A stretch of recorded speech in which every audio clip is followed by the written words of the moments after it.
시청자 여러분 안녕하십니까? KLN 뉴스입니다. 전라북도는 과학기술정보통신부 및 경상북도와 함께 지난 18일 국회에서 초융합 HR 선포식 및 세미나를 개최했습니다. 이날 세미나는 과기부가 미래 국가경제를 견인할 초융합 HR 산업을 활성화하기 위해 마련했습니다. 과기부에서는 홀로그램을 디지털 기술 패러다임 변화에 맞춰 KICT 디지털 콘텐츠 5대 기술로 선정했습니다.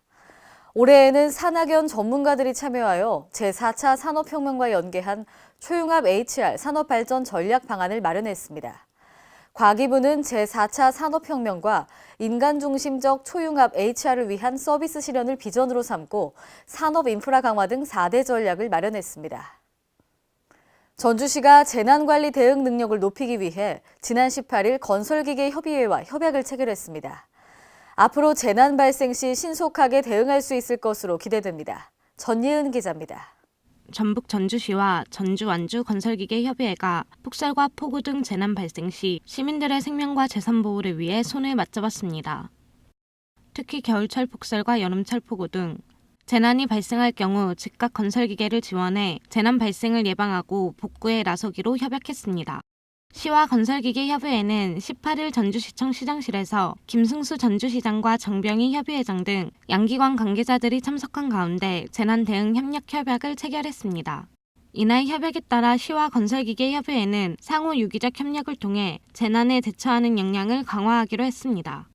또한 각종 재난 발생 시 전주시가 요청할 경우 보유 중인 덤프트럭과 굴삭기 등 건설기계를 총동원해 재난에 신속하게 대응하고 시민들의 불편을 해소하기 위해 복구에 힘쓰기로 했습니다. 김승수 전주시장은 건설기계협의회 회원들에게 감사를 전했고 양도식 전주시 시민안전 담당관은 이번 협약으로 전주시의 재난관리 대응 능력이 높아지고 시민의 생명과 재산을 보호하는 데 크게 기여할 것이라고 밝혔습니다. 건설기계 함께 일하시는 우리 시민들의 어려움이 없도록 전주시도 최선을 다해서 여러분과 함께 어려움 극복하도록 하겠습니다. KLN 전예은입니다. 앞으로 서울 재개발, 재건축 등 정비사업조합 업무에서 전부 전자결제 시스템을 통해 이루어지게 됩니다. 모든 전자문서는 온라인으로 실시간 공개돼 조합원 누구나 확인할 수 있게 됩니다. 서울시는 지난 18일 서울시 정비사업 2조합 시스템을 이달부터 운영한다고 밝혔습니다. 서울시 내 재건축, 재개발 추진단지의 조합, 임직원과 조합원이 이용 대상이며 현재 서울시 내 정비사업 추진단지는 총 419개소입니다. 이 시스템에서는 각 조합의 임원, 직원 예산 등 조합 운영과 관련한 각종 문서를 생산합니다. 실시간으로 시스템상에 공개되기 때문에 조합원들은 정보 공개 청구를 하지 않아도 조합 운영 전 과정을 들여다볼 수 있습니다. 경상남도가 그동안 도정의 핵심 사업이자 역점적으로 추진해온 항공 MRO 사업이 마침내 결실을 맺었습니다. 한경호 도지사 권한대행은 오늘 도청에서 경남도, 사천시, 카이가 함께 추진해온 항공 MRO 사업에 대해 오늘 국토부가 최종 지정했다고 밝혔습니다. 항공 MRO 사업은 2027년까지 총 3,469억 원의 사업비가 투입됩니다. 이로 인해 해외 유출 비용 1조 3천억 원의 국내 전환, 일자리 창출 4,164명 등의 지역경제 활성화와 고용 창출 효과를 거두게 됩니다. 한편 경남도는 사업이 확정됨에 따라 2018년 상반기에 MRO 전문 법인을 설립합니다. 전 세계인의 축제 2018 평창 동계올림픽 대회 성화가 지난 11월 1일 인천에 도착한 이후 내년 2월 9일까지 전국 각지를 돌고 있는데요. 영호남, 대전, 세종, 충남을 거쳐 지난 18일 충북에 입성했습니다. 충북도는 오는 23일까지 6일간 주요 도시인 청주와 진천, 충주 등 5개 도시를 387.7km의 코스로 385명의 주자가 달리게 됩니다. 성화가 도착한 첫날인 지난 18일에는 영동 난개국악단 축하 공연과 무예 주제 공연 등 성화봉송 각 시군에서 성대한 지역 축하 행사가 개최됩니다. 각 지자체에서도 지방분권에 대한 목소리가 커지고 있습니다. 지난 15일 전주에서 열린 호남권 자치분권 로드맵 토론회에서도 지방의회의 힘을 키우자는 주장이 나왔는데요. 전예은 기자입니다. 15일 전북 전주에서 열린 호남권 자치분권 로드맵 현장 토론회에서 지방의회 역량을 강화해 자치단체장의 권력 남용을 막아야 한다는 주장이 쏟아졌습니다. 이날 토론자로 나선 전북대 백종인 교수는 방만한 재정 운영을 정치와 주민의 힘으로 견제할 수 있어야 한다고 강조했습니다.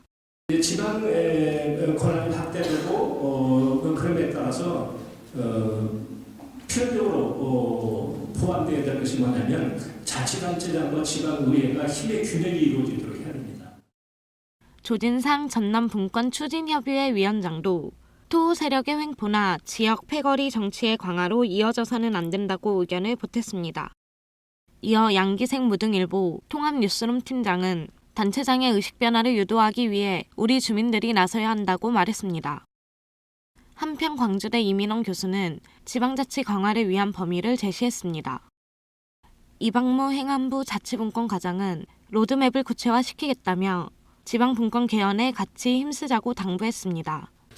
제시된 의견들은 저희들이 로드맵을 최종 완성하는 과정에서 꼭 반영될 수 있고 반영을 해서 로드맵을 좀 구체화시켜 나가도록 하겠습니다. K랜 전예은입니다. 문재인 정부가 영호남 상생 공약으로 채택했었죠. 달빛 내륙철도는 대구에서 광주까지 9개 시군 191km를 잇는 대규모 국책 사업인데요.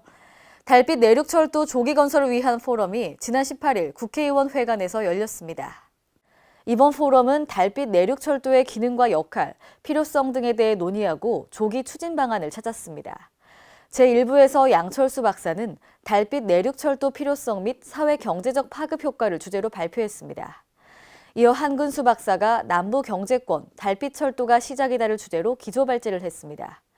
2부에서는 김기혁 교수가 좌장을 맡아 8명의 패널이 참여해 달빛철도의 필요성과 조기 건설 방안 등에 대해 토론을 벌였습니다.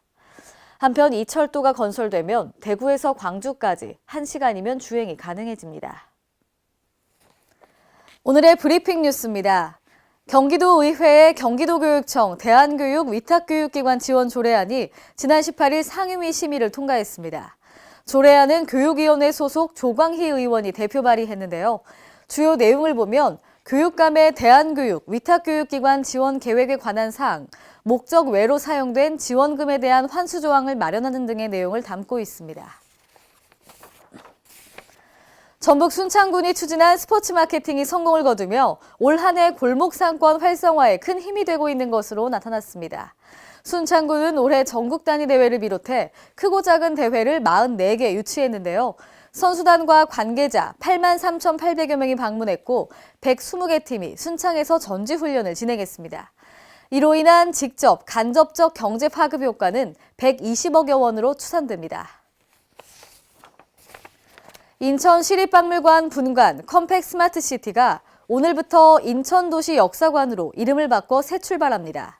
컴팩 스마트시티는 지난 2009년 9월 인천 세계도시 축전 당시 인천도시 계획관으로 문을 연 전시관인데요. 인천의 이미지와 미래도시의 비전을 함축적으로 담기 위해 관명을 변경했습니다. 이번 리모델링 컨셉을 도시 인천의 역사와 변화 과정을 보여주는 공간으로 설정했는데요. 올해부터 2019년까지 전시장 리모델링 공사를 통해 개항 이후 근대도시로 출발한 인천이 어떻게 변화하고 발전했는지를 전시장에 담아낸다는 계획입니다. 이상으로 K랜 뉴스를 마칩니다. 시청해주신 여러분 고맙습니다.